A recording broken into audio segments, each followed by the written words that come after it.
스마트 인터뷰입니다. 오늘은 현대증권 김철영 연구원의 핀테크 분석 들어보겠습니다. 안녕하세요. 안녕하세요. 네, 연구원님. 핀테크 관련한 리포트 내주셨던데요. 잘 읽어봤습니다. 정말 새로운 내용들이 많습니다. 계속 주식시장에 참여를 하는 입장이지만 새로운 개념이다 보니까 좀 생소하게 많이 느껴지는데 오늘 좀 쉽게 풀어주셨으면 좋을 것 같습니다. 예, 알겠습니다. 네, 먼저 핀테크의 개념부터 설명해 주시죠.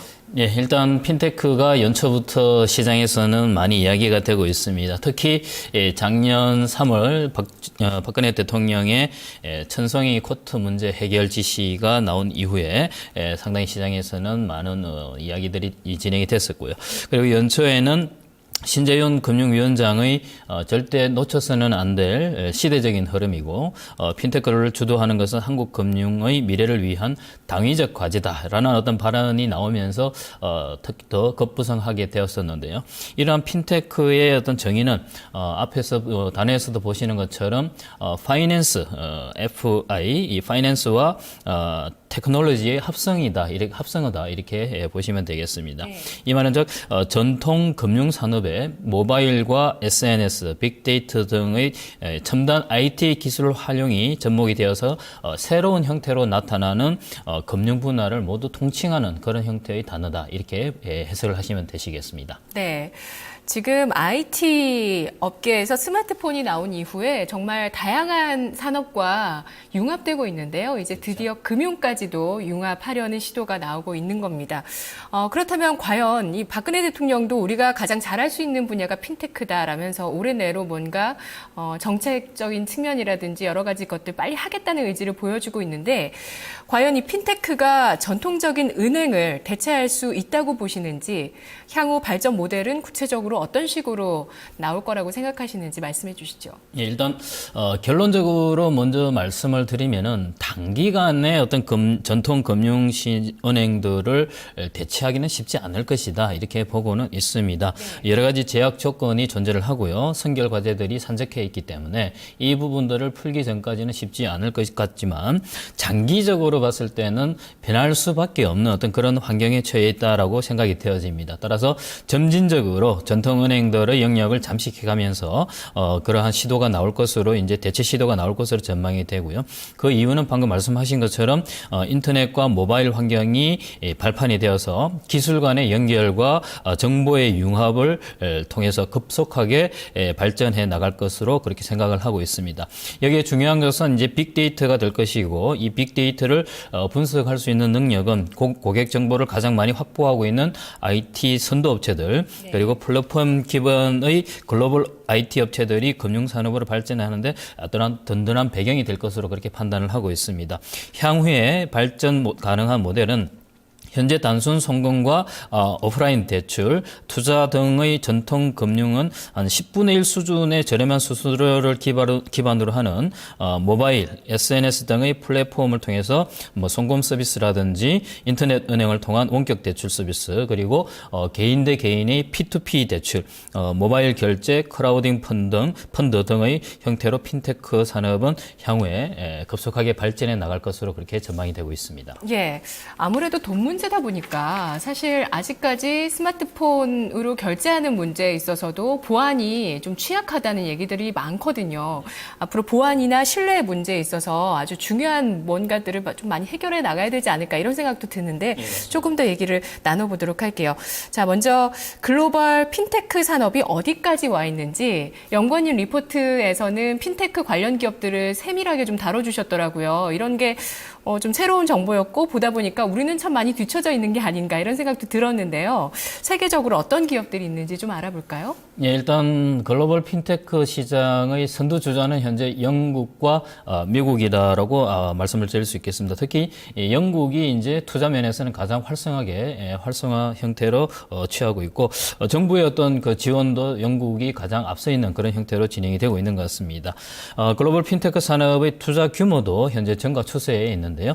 2008년도에는 9.2억 달러 정도의 관련 산업 투자 규모를 형성하였습니다만 2013년도에는 29억 달러 수준으로 3배 가까운 성장을 그렇게 보였습니다. 네. 이에 따라서 글로벌 결제 시장도 같이 동반 성장을 했는데요. 2011년도에 약 1,000억 달러 규모의 시장이었습니다만은 2017년도에는 7,200억 달러 수준으로 약 7배 이상 성장하는 그런 형태를 보일 것으로 전망을 하고 있습니다. 이에 따른 이제 혁신적인 그 핀테크 관련된 일을 하는 기업들을 살펴보게 되면은 여러분들께서 잘 알려진 기업으로는 여러분들께서 잘 알고 계시는 이베이의 페이팔이라든지 애플의 애플페이, 그리고 알리바바의 알리페이, 구글의 구글 월렛 등 같은 대형 회사들이 운영하는 그런 핀테크 형태가 있고요. 다소 생소한 기업들이지만 작은 기업들로는 지급 결제 시장의 스프라이트 회사라든지 금융 데이터 분석의 어펌, 그리고 금융 소프트웨어 회사의 빌가드, 플랫폼 회사의 온텍 같은 회사들이 핀테크 시장에서 글로벌 시장의 어떤 틈새 시장에서 독보적인 위치를 자리해 나가고 있다, 이렇게 말씀을 드릴 수가 있을 것 같습니다. 네, 분류를 좀 해보자면은 핀테크 기업은 전자결제 쪽이라든지 플랫폼을 만드는 플랫폼이 있는 회사라든지 빅데이터를 분석하거나 또 소프트웨어 쪽을 만드는 회사, 이런 식으로 좀 분류할 수 있는 건가요? 예, 그렇습니다. 방금 앵커님께서 말씀하신 것처럼 크게 이제 네 가지 영역을 핀테크 산업의 어떤 향후 방향이라고 앞서서도 말씀을 드렸던 부분인데요.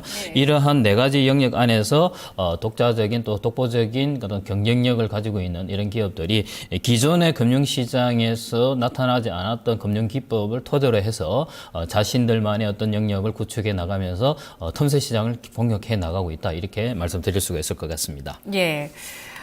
우리나라도 이런 기업들, 글로벌적인 핀테크 기업이 나올 수 있다고 보시나요? 현재 기업 현황을 좀 봐야 될 것 같고, 또 앞서서 구글 월렛을 말씀해 주셨지만 사실 구글 월렛 같은 경우도 해킹당하신 분들 피해 많이 보이고 있어요. 이런 부분들 보안이 좀 취약하다는 점, 글로벌 기업도 보안이 취약하다는 점을 알 수 있는데 정부 정책 차원에서 좀 뒷받침돼야 되는 부분들 어떤 쪽이라고 생각하시나요? 네, 맞습니다. 이제 정확한 지적을 해 주셨는데요. 이 핀테크 산업이 모바일과 인터넷을 통해서 성장할수록 이러한 그 금융시장의 어떤 보안 문제는 더욱더 중요해지는 형태로 앞으로 부각이 될 것 같습니다. 이러한 부분을 이제 규제 완화와 상충되기 때문에 정부의 정책 면에서도 고민이 깊어질 수밖에 없다라고 생각이 되어지는데요. 우리나라에서는 일단 일부 초기 모델은 이제 이미 나왔다라고 볼 수가 있을 것 같습니다. 바로 다음 카카오의 카카오페이라든지 뱅크월렛 카카오, 그리고 삼성전자의 삼성월렛 등을 이제 꼽을 수가 있을 것 같은데요. 우리나라는 하지만 전체적인 흐름에서는 아직까지 핀테크 시장에서는 후발주자라고 말씀드릴 수 있을 것 같습니다. 앞서서 이야기했던 그런 큰 네 가지 분류의 혁신적인 핀테크 기업들은 아직까지 나오지 못하고 있는 그런 상황인데요. 그 배경은 일단 정부의 규제 및 금융시장의 특수성 때문이다라고 다시 한번 말씀드릴 수 있을 것 같습니다. 우선 법률적으로 상당히 많은 규제로 금융시장의 진입장벽 자체가 상당히 높습니다. 그리고 기존 금융산업의 어떤 보수적인 입장, 그리고 액티브엑스라든지 공인인증서 같은 결제 시스템의 어떤 특수한 상황 등으로 인해서 혁신적인 어떤 기업들의 탄생에는 아직까지 한계가 있다, 이렇게 말씀을 드렸는데요. 하지만 연초부터 분위기는 바뀌고 있습니다. 정부의 글로벌 핀테크 시장 흐름을 일단은 직시를 했고요. 그에 따라서 규제 완화와 산업 성장을 위한 적극적인 지원을 언급했기 때문에 향후 이러한 혁신적인 기업들은 등장할 수 있는 환경은 조성이 될 것으로 그렇게 기대를 해보고 있습니다. 국내에 이미 다음 카카오 이외에 이러한 대기업들 중심으로, 특히 ICT 기업이라고 하는데요. 이러한 ICT 기업들 중심으로 SK텔레콤이라든지 KT, LGU 플러스, 그리고 NH엔터, 네이버, 삼성전자 이런 기업들 중심으로 향후에 이미 기존의 IT 기술을 바탕으로 해서 이러한 핀테크 시장에 진출해 있는 상황이기도 하고요. 이러한 부분들을 더 강화시키면서 향후 핀테크 산업이 개화가 됐을 때 진출하고자 하는 대기업들의 노력은 좀 더 행보가 빨라질 것으로 그렇게 예상을 해볼 수 있을 것 같습니다. 특히 주목하는 부분은 향후의 어떤 정부 규제 완화 부분인데요. 여기에는 분명 금산분리법, 금융시장과 산업시장의 어떤 분리를 이야기하는 이 금산분리법과 금융실명제법 그리고 개인정보 공유를 금지하는 개인정보보호법 등의 해결이 필수 요소라고 할 수 있겠습니다. 이런 분야의 규제가 해결이 되어야 다양한 형태의 이 인터넷 뱅크를 포함한 핀테크 기업들이 출연할 수 있을 것으로 보고 있고요. 따라서 정부가 향후 6월 달 이후에 어떠한 형태로 규제 완화 정책을 발표할지 귀추가 주목이 되는 부분이다라고 말씀드릴 수 있을 것 같습니다. 네, 핀테크 관련해서 6월 정도에 중요한 그 규제 완화에 있어서나 여러 가지 부분에 있어서 정부의 정책 발표 예상을 하고 계시네요. 자, 그러면 투자의 관점에 있어서 과연 핀테크 관련 쪽을 투자해도 괜찮을지 또 유망 종목이 뭐가 있을지 말씀 부탁드립니다. 예, 올 한 해 주식시장에서 이 핀테크라고 하는 이슈는 지속적으로 부각이 될 것 같습니다. 물론 이제 지금 연초부터 단기 상승폭이 제법 컸었던 종목들은 또다시 숨고르기 형태를 분명히 취할 것으로 그렇게 판단이 되어지고요. 하지만 연중 놓고 봤을 때 지속적으로 시장에 관심이 높을 것으로 판단되기 때문에 향후에 여러분들 투자자들께서는 관심을 가지실 필요가 있다라고 판단이 되어지고요.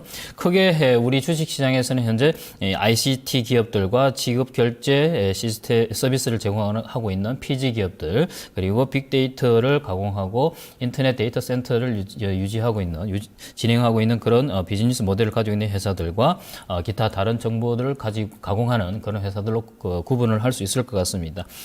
대형 ICT 기업들로서는 앞서서 언급한 것처럼 통신회사들이라든지 인터넷 대형 회사, 포털 회사들, 그리고 NH엔트, 증권사 중에서는 키움증권이 또 이야기가 되고 있고요. 그리고 이제 삼성 SDS나 SKCNC 이런 기업들도 대형주 측면에서 핀테크 산업과 관련해서 연결해서 관심을 가지실 필요가 있을 것 같고, 결제 지급 서비스 관련해서는 한국사이버결제라든지 KG 모빌리언스, KG 이니시스, SBI, 엑시즈 그리고 다날 같은 종목들에 관심을 가지실 필요가 있을 것 같습니다. 그리고 빅데이터와 관련돼 있는 IDC 센터를 운영하는 기업들로는 다우데이터, 다우기술, KINX, 가비아 이런 종목들을 관심을 가져보실 만하고요. 기타 정보를 가공한다든지 NFC 관련 산업이 확장됨으로 인해서 수혜가 예상되는 아모텍 그리고 나이스 평가 정보 같은 기업들에 대해서는 투자자 여러분들의 관심이 좀 필요하다 이렇게 말씀드릴 수 있을 것 같습니다. 알겠습니다. 핀테크 시대적인 흐름이고 미래를 위한 당위적인 과제인 만큼 정부도 의지를 갖고 있고요. 빠른 변화가 예상되고 그만큼 또 걸림돌이나 정책적인 변화도 필요한 분야인 것 같습니다. 잘 들었습니다. 감사합니다. 고맙습니다. 토마토 인터뷰였습니다.